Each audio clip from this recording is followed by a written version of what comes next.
Alex Mercer never thought a simple inspection on the edge of the galaxy would change his life. He had spent most of his years building satellites, repairing energy cores, and monitoring distant planets from the research station orbiting Zyphera. To him, it was just another assignment, quiet, routine, and far from the chaos of Earth. The vast emptiness of space always had a calming effect, the gentle hum of the station a constant background, almost like a lullaby. But that calm was about to end in a way he could never have imagined. He was leaning over the observation deck, staring at Zyphera's swirling atmosphere. The clouds shimmered with colors he had never seen before, shifting from violet to green to deep crimson in patterns that made him feel dizzy if he stared too long. Something flickered in the clouds, a sharp, fleeting glint of light that did not belong. He adjusted his telescope, squinting, trying to focus. It moved again, faster than any natural phenomenon should. "What the hell is that?" he muttered to himself, tapping the controls to enhance the zoom. The shape resolved into a small, sleek craft unlike any human ship he had seen. It hovered above the clouds for a moment, then streaked downward with impossible speed. He almost dropped the telescope in surprise. Before he could process it, an alarm went off in the station's control room. The automated voice repeated a warning. "Unidentified vessel approaching Zyphera. Unknown origin. No response to hails." Alex's heart pounded. He had worked in space for over a decade and seen plenty of odd things, but this was different. This was something alive, intelligent, and deliberate. He ran to the communications panel and tried to establish contact. "This is Station Alpha 2. "Identify yourself," he called, though he knew it was unlikely anyone or anything would respond. The only answer was static. The ship landed on the planet below, kicking up clouds of glowing dust that glimmered in the alien sunlight. Alex's curiosity outweighed his fear. He grabbed a small shuttle and suited up. It was risky. He had no idea who or what he would meet, but some part of him knew he had to see it. When he entered Zyphera's atmosphere, the view took his breath away. The land was unlike anything he had imagined. Floating mountains drifted lazily above a sea of liquid that reflected the sky like a mirror. Plants seemed to glow softly, and creatures with elongated limbs and translucent skin darted between the flora. He adjusted the shuttle's controls, landing near the strange craft. The door of the alien ship opened, and he froze. Out stepped beings with delicate, elongated features, skin that shimmered like the surface of a bubble, and eyes that glowed faintly with soft light. At their head was one figure who immediately caught his attention. She was taller than the rest, her presence commanding yet calm, her gaze focused entirely on him. A faint crown-like structure adorned her head, and her eyes, deep and intelligent, seemed to look right into his soul. Alex stumbled over his words. I don't think we're supposed to meet like this." "You are here because it is meant to be," she said in perfect English, though the sound was musical, almost like a song. "I am Lyra, Princess of Zyphera, and you," she paused, letting the words hang in the air, "are my husband." But someone declaring him as their husband before even knowing him, that was a new experience entirely. Lyra ignored his shock and gestured to the others behind her. "Come, meet my friends. They will understand." He opened his mouth to protest, but no words came out. How could he explain that he had no idea who she was, let alone the concept of being married to her? Lyra stepped closer. "Do not fear," she said, her voice calm. "You may not know it yet, but our meeting was always written in the stars. I have watched your species for many cycles, and you are unlike any other. You will understand in time. That is why I know you are the one. You will see why this is necessary, why we are meant to meet now." As they walked, Lyra's friends watched him closely. Some still seemed doubtful, exchanging glances and whispering. But Alex noticed the way they reacted when he examined a malfunctioning energy node nearby. With a few careful adjustments, he repaired the node using tools he carried, stabilizing a critical part of their power system. The aliens' expressions shifted from skepticism to surprise. "Humans," one whispered to another. "They think differently, quick to act, quick to understand. Our culture, our history, our knowledge, all of it exists here, and soon you will be part of it." And what did it truly mean to be someone's husband in a culture he could barely understand? Lyra stepped closer, her eyes locking with his. "I do not expect you to understand now. That is normal, but trust me, your presence here matters. You may not see it, but the path before you is important. And in time, you will understand why I said what I said." He had been noticed, and for reasons beyond his comprehension, he was now part of something much bigger than himself. Hours passed as Lyra led him through the floating gardens and energy fields, explaining the basics of Zyphera's society, its wonders and its rules. Alex listened intently, asking questions, making notes, and occasionally marveling at things his human mind had never imagined. Each moment made him feel more like a stranger in a beautiful, alien world, but also more involved, as if a piece of him had always belonged here. By the time the sun, if it could be called that, set over Zyphera, painting the sky with swirling hues of violet and gold, Alex realized he had experienced more in a single day than he had in years on Earth. And yet the thought that lingered most in his mind was not the alien technology, the glowing forests, or even the floating mountains. It was the words Lyra had spoken again and again. "You are my husband. You just don't know it yet." All he knew was that his life had changed forever, and there was no going back. That night, lying in the small quarters provided by Lyra's people, Alex stared at the alien sky through a translucent ceiling. Stars stretched across the heavens in patterns he could not recognize, and one thought repeated itself in his mind. Perhaps humans were small in the universe, but even small things could be noticed. Even humans could matter. And maybe, just maybe, this was the beginning of something extraordinary. Alex woke up to a soft, warm light filtering through the translucent walls of his new quarters. The world outside shimmered with colors he could never have imagined. Zyphera seemed alive, almost breathing, as if the planet itself was aware of his presence. For a moment he just lay there, staring at the floating mountains and glowing flora, trying to convince himself that all of this wasn't some vivid dream. But he knew better. The events of the previous day were real, and the princess's words echoed endlessly in his mind. "You are my husband. You just don't know it yet." It was light, flexible, and seemed to adjust to the body's movements, making even the most awkward gestures smooth and effortless. He glanced around, remembering the strange craft that had brought him here. The alien technology fascinated him. Each device seemed to be alive in some way, responding to thought and intent rather than mechanical input. Lyra appeared at the entrance, her presence as calm and commanding as ever. "Good morning, Alex. Are you ready to begin learning about Zyphera?" she asked. Alex rubbed his eyes and nodded. I guess so. There's so much I don't understand yet." "You only need to observe first, and then act when the time is right." Insects with crystal-like wings darted around, leaving trails of faint luminescence. It was beautiful, but alien in a way that made him feel both awe and unease. Lyra led him to a clearing where a group of her friends were waiting. They were tall, elegant, and humanoid in shape, but their features were distinctly Zypheran, elongated limbs, subtle bioluminescence under their skin, and eyes that shimmered like liquid gems. They observed Alex closely as he approached. "This is Alex," Lyra said, gesturing to him. "He is the one I told you about. I'm not some hero or anything." "He is human," Lyra said softly, almost as if daring him. "Let him help." His fingers traced the patterns carefully, testing each connection. The Zypherans watched silently, some frowning, some curious. Using his knowledge of mechanical systems, Alex improvised a solution, rerouting energy through a secondary conduit and adjusting the flow using a human device he carried. Sparks danced briefly across the energy nodes, then the vibration subsided, leaving the conduits glowing steadily. Lyra's friends stared at him, their skepticism giving way to astonishment. "He stabilized it," one whispered. "A human he understood without training."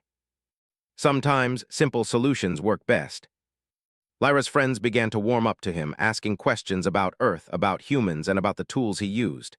He explained gravity manipulation, energy storage, and structural stability in simple terms, showing examples that amazed them. "What is curious," one of the friends said, "is that he does not rely solely on technology. He thinks, he observes, he adapts. That is the human way, and that is why I know he is meant to be part of this world and part of my life." Everywhere he looked, he saw the ingenuity of an advanced civilization, and yet he also saw the gaps where human thinking might excel. As they walked, Alex asked, "So you really think I'm special just because I'm human?" You can imagine possibilities that are not obvious. You can act with courage, empathy, and unpredictability, and that makes you powerful. That is power, Alex, and that is why you are here. The children cheered, and Lyra's friends looked at him with newfound respect. "He reacts instinctively," one of them murmured.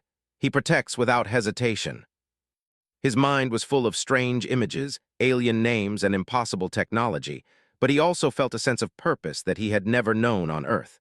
Somehow this world, so alien and vast, was starting to feel like a place where he might belong. Lyra turned to him, her eyes serious. "Tomorrow we will train. Not combat, not in the way your species might think, but in understanding Zyphera and its needs. You will learn to think like us, and we will learn to think like you.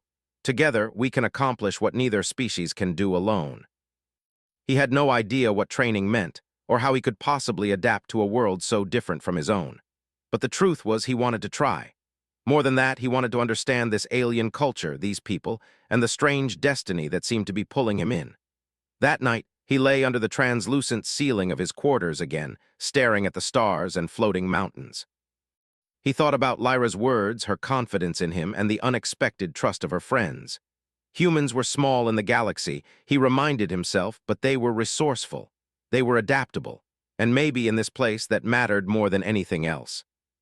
Somewhere in the distance, a faint hum of energy pulsed across the city, a reminder that life on Zyphera was alive, vibrant, and full of surprises.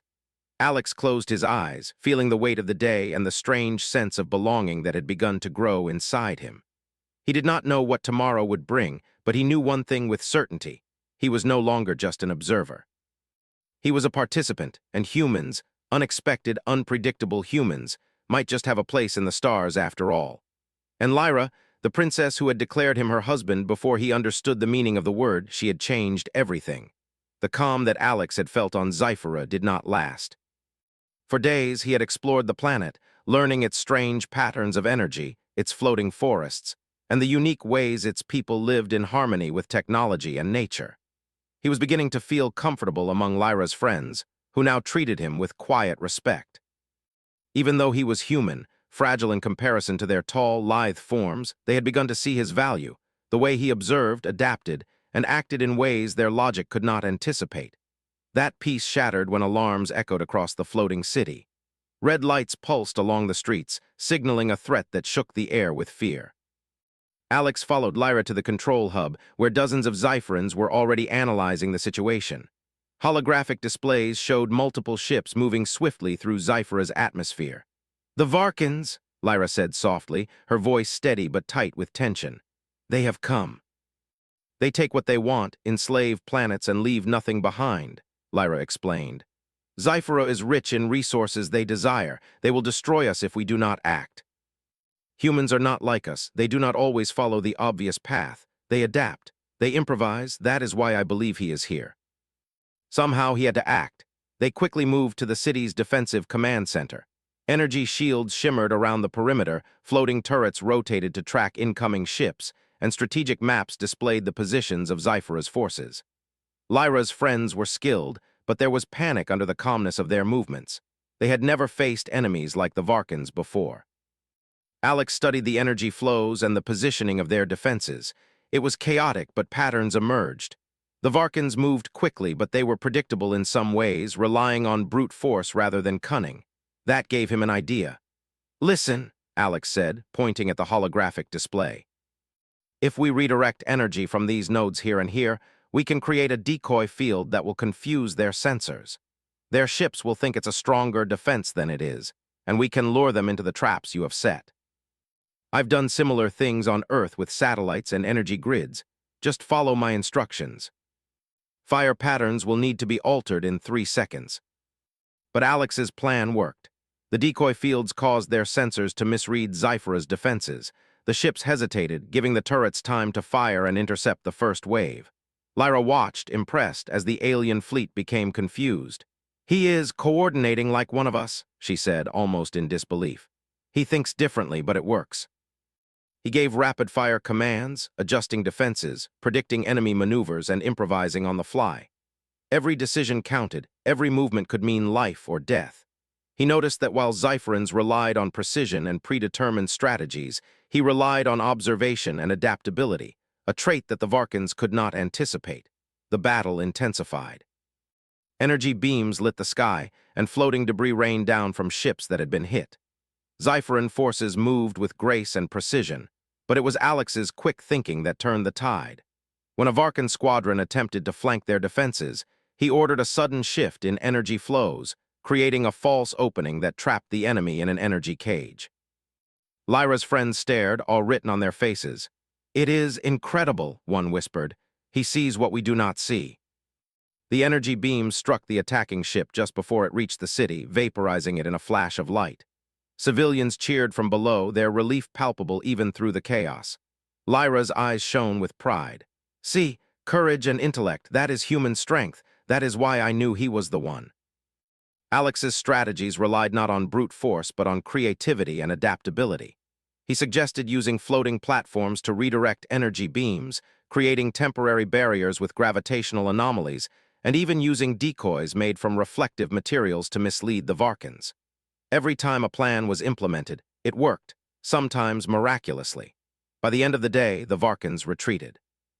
Their ships, damaged and confused, withdrew from Zyphera's orbit, leaving the planet battered but safe. Zyphera's people celebrated, their relief mingled with awe at the human who had turned the tide of battle. Lyra approached Alex as he stood surveying the city from a high platform. "You were magnificent," she said, her voice soft but full of admiration. "You saved Zyphera today. That is why I said you were my husband, even before you knew it. Do you understand now? You have a place here, not just among us, but in the destiny we share. Humans may be small in the galaxy, Alex, but they are never to be underestimated. Maybe humans can make a difference. Maybe we're not just observers after all." He also realized that Lyra had chosen him not because of his physical power, but because of something deeper, a combination of intellect, empathy, and adaptability that the Zypherans admired and needed. That night, as Alex rested in his quarters, he replayed the day in his mind. He had survived a battle that could have ended in disaster. He had earned the respect of an advanced alien civilization. And for the first time, he felt the strange pull of destiny that Lyra had spoken of. Humans might be small, fragile, and inexperienced in space, but they could change the course of events with creativity and courage. Lyra entered quietly, carrying a small device that projected a holographic map of Zyphera and the surrounding star systems. "You did well today," she said softly. "Tomorrow we will plan for what comes next. The Varkans may have retreated, but they will return. And when they do, we must be ready. You have changed how my people see humans, how we see ourselves, and how we will face the future." As the twin moons of Zyphera rose over the floating forests, casting gentle light across the city, Alex lay back and stared at the sky. He thought about the Varkans, the battle, and the possibilities ahead. Somewhere deep inside, he felt a growing certainty. Humans had a place in the stars.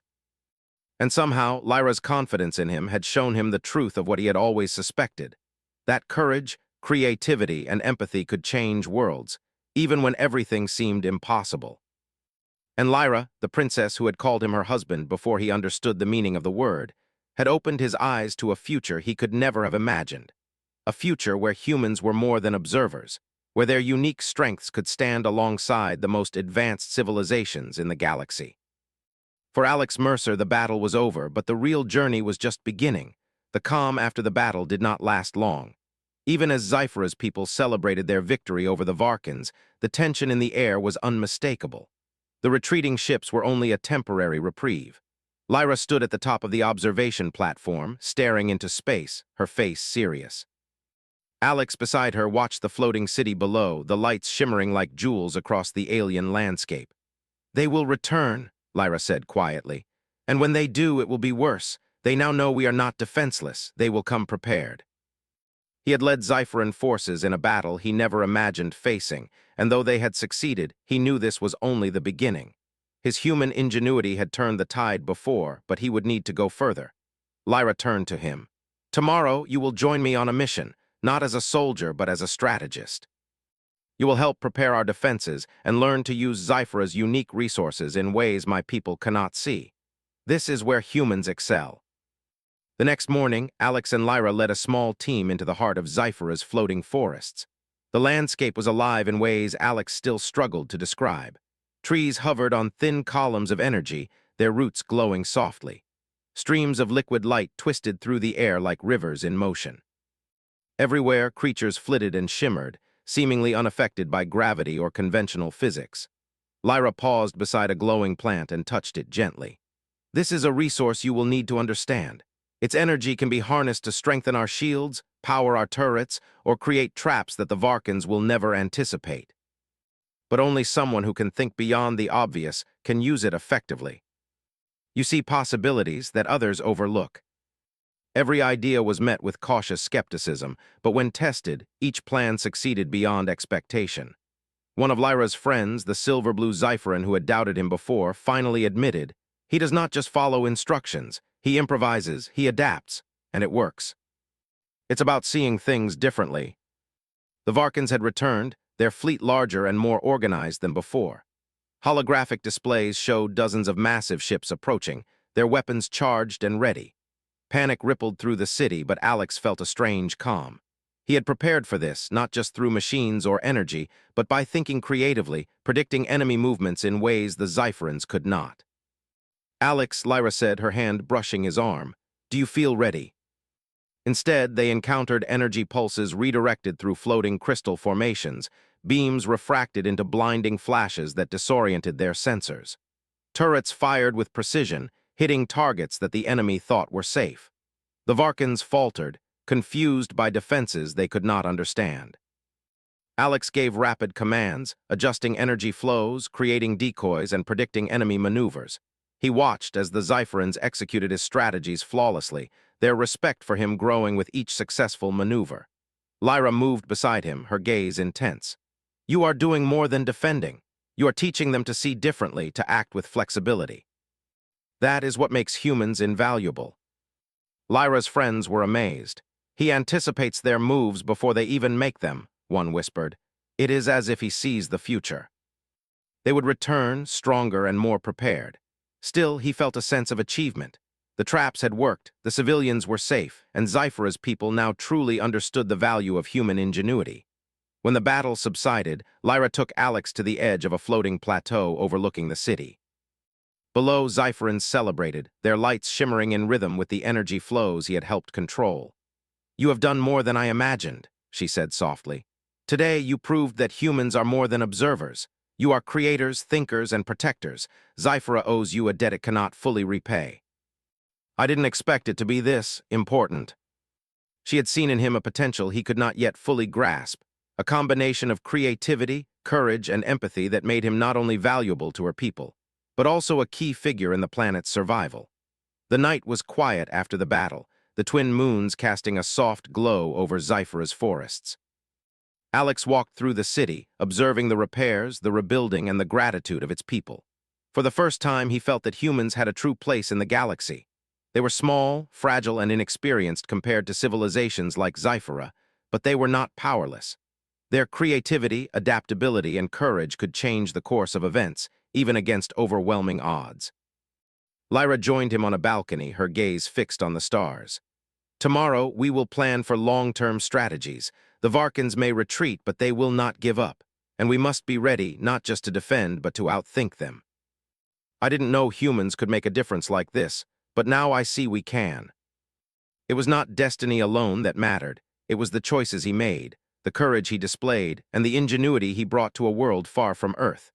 He had faced impossible odds and survived, not through brute force, but through observation, adaptability, and empathy. As the night deepened, Alex and Lyra stood together, watching Zyphera's lights shimmer across the floating forests. The battle was won, but the war was far from over, and yet, for the first time, Alex felt a sense of purpose, a sense of belonging, and a recognition that humans, small and fragile though they might be, could shape the fate of worlds. Lyra's hand found his again, and he held it without hesitation. You were right, he said softly. Humans do matter. Maybe more than anyone expected. The Varkans would return, the challenges would grow, but he knew he would face them. Not alone, but with Zyphera, with Lyra, and with the confidence that humans, in all their unpredictability, could rise to meet any challenge. And so, as the twin moons of Zyphera bathed the floating forests in silver light, Alex Mercer felt the first stirrings of a destiny that was not imposed on him, but built through courage, creativity, and the quiet, unstoppable strength of being human. The calm of Zyphera's morning was deceptive. Alex Mercer stood on a high platform overlooking the city, the twin moons fading as a violet sun rose over the floating forests. The air hummed with energy, and for the first time in days he felt a mixture of anticipation and tension. The Varkans were coming back, stronger, more organized, and ready to crush anyone who opposed them. Lyra joined him, her expression calm but determined. "They have learned from their last attack," she said. "We cannot rely on defense alone. We must take the fight to them before they reach our core city."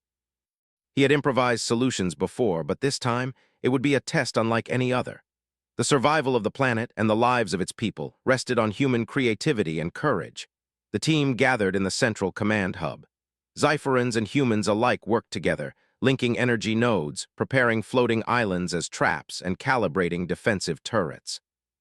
Alex moved quickly, coordinating teams with precision. He relied on intuition, observation, and a deep understanding of how Zyphera's living energy could interact with their technology. "Alex, the Varkans will arrive in less than one cycle," Lyra said. "Are you ready?" "They won't expect humans to think this way." "Divert energy to the floating platforms. Synchronize the crystal nodes to create reflective barriers. Use the gravity pulses from the eastern ridge to disorient their approach. Do not let them predict our moves."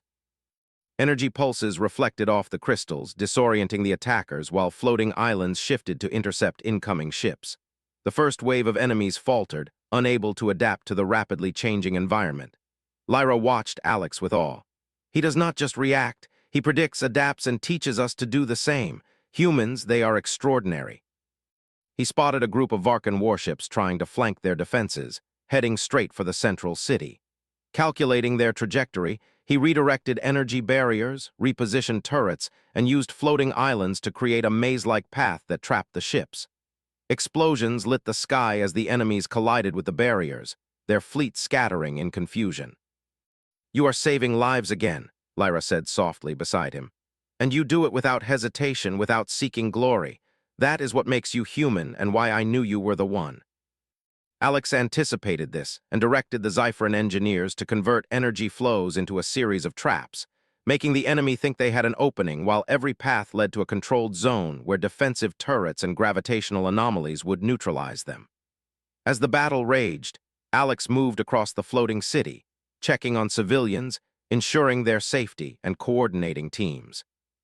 He marveled at how the Zypherans adapted to his tactics, blending their advanced knowledge with human improvisation.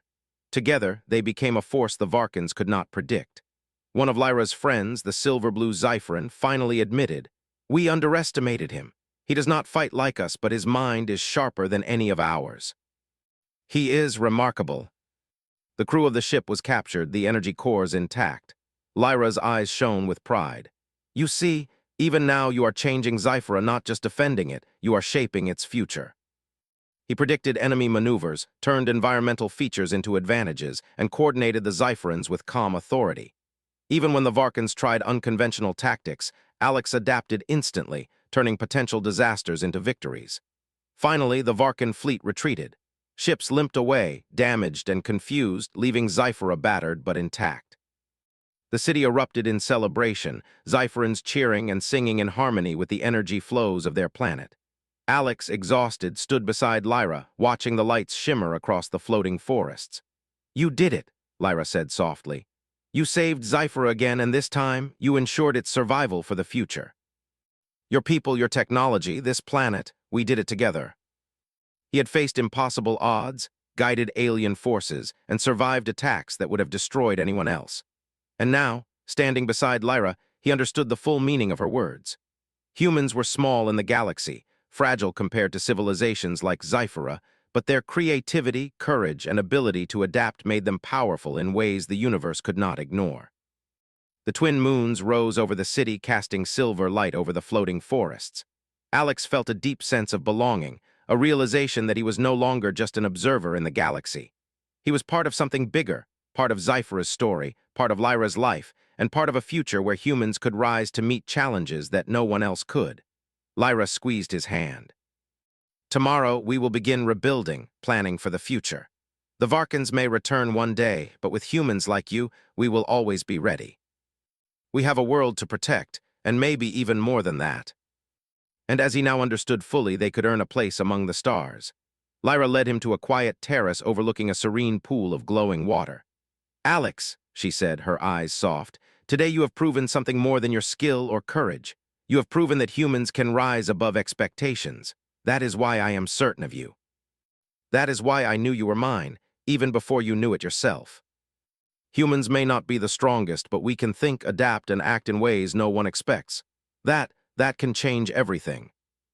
Scifi had survived, and humanity had proven itself, not through strength, not through size, but through courage, creativity, and the quiet, unstoppable power of being human. As night fell, Alex stood beside Lyra, looking at the floating forests, the repaired energy nodes, and the glowing crystals. He felt a deep sense of satisfaction and belonging. The battles were over, the Varkans had been defeated, and the future of Scifi was secure, for now. And for the first time, Alex realized the full meaning of Lyra's words. He was her husband, not because of tradition or prophecy alone, but because his humanity, his mind, his heart, and his courage had earned him a place in her life and in the life of a world far beyond Earth. For Alex Mercer, the journey had begun as an engineer seeking to understand a distant planet. It had grown into a story of survival, ingenuity, and love. Humans, he now knew, were not insignificant. They could face impossible odds, rise above expectation, and shape the destiny of worlds. And on Scifi, among floating forests and glowing cities, Alex finally understood that some destinies were not simply given. They were earned through courage, creativity, and the simple, undeniable power of being human. The future was wide and bright, and for the first time Alex felt ready to meet it. Side by side with Lyra, with Scifi, and with the knowledge that humans, no matter how small, could change the galaxy.